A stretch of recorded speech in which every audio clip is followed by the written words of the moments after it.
Spirit Cookie, bienvenue sur ce podcast, c'est l'épisode numéro 13. Je suis Laurent, pasteur en région genevoise, en Suisse, et je te partage une découverte spirituelle pour aujourd'hui, peut-être pour ta nuit, peut-être pour ta semaine à venir, et qui j'espère va t'encourager, comme c'est le cas en ce qui me concerne. J'aimerais te parler aujourd'hui simplement de la nature de Dieu. Nous avons pris l'habitude, dans ces 12 épisodes précédents, de parler des choses spirituelles et parfois de parler de Dieu, qui est éminemment spirituel.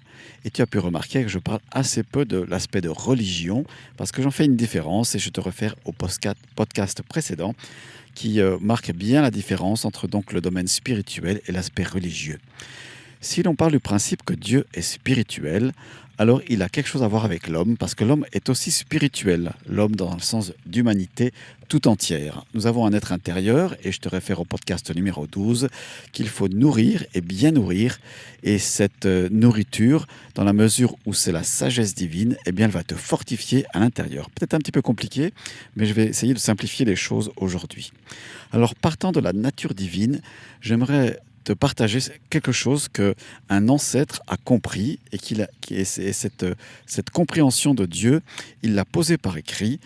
Et cet ancêtre, peut-être tu en as entendu parler, c'est Abraham. Qu'est-ce que Abraham a compris de Dieu? Il a compris dans son intelligence et dans son cœur que Dieu est tout-puissant, que Dieu est puissant. Alors on aime en tant qu'être humain parler de la puissance de Dieu,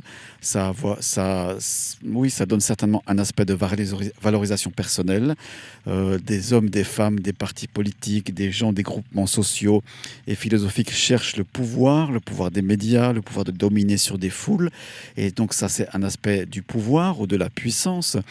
Mais la puissance de Dieu, elle est très intéressante parce que justement Abraham a reçu cette révélation que Dieu, il n'est pas seulement puissant, mais il est tout puissant. Et comment cette manifestation de la toute-puissance de Dieu a été pour lui, et peut-être elle le sera pour toi, eh bien elle lui a donné ce que lui ne pouvait pas attendre humainement parlant. Parce que la puissance, elle transcende l'humanité. Et par exemple, donc pour ce personnage, avec son épouse qui s'appelle Sarah, il ne pouvait pas avoir d'enfant. Sarah était stérile, comme ça se disait à l'époque, donc incapacité d'avoir des enfants. Et c'était à l'époque une honte très très forte. Mais Dieu est venu à eux par l'intermédiaire de trois personnages. Et là, il y a un aspect de la Trinité dans le livre de la Genèse qui est déjà énoncé. Dieu est trinitaire. Eh bien, cette toute-puissance, elle s'est manifestée par le Saint-Esprit et Sarah est devenue enceinte. Et voilà comment la toute-puissance de Dieu s'est manifestée pour ce couple à l'aube de l'humanité. Comment aujourd'hui Dieu veut manifester sa puissance dans ta vie? Et je pense que là, on dépasse l'aspect vraiment humain, visible, audible des choses et des sens humains. Mais la toute-puissance de Dieu veut se manifester dans ta vie aujourd'hui. Et il veut le faire pour plusieurs raisons. D'abord parce que peut-être il y a un vrai besoin qui est là, un besoin de guérison physique, un besoin de guérison mentale.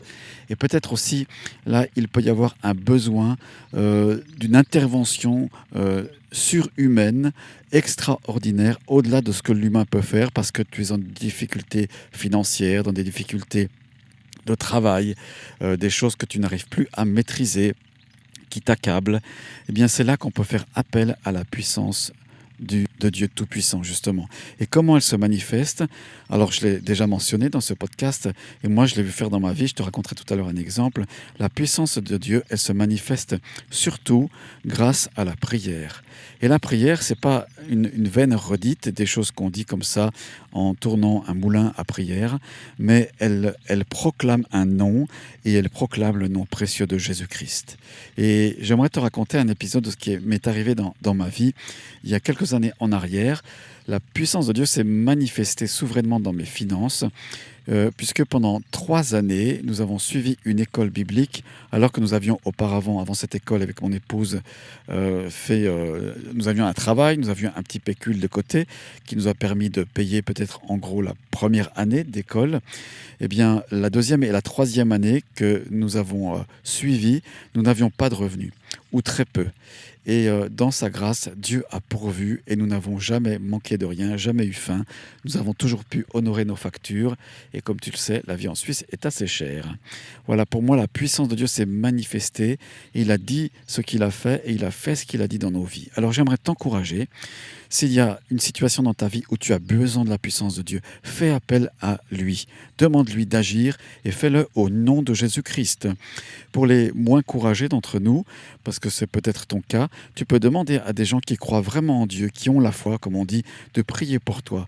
Et crois-moi, les interventions divines, elles vont être là dans ta vie. Je le vois quotidiennement en tant que pasteur. Dieu peut agir et il agit de manière cachée comme de manière assez éclatante parfois, puisque c'est un peu sa spécialité.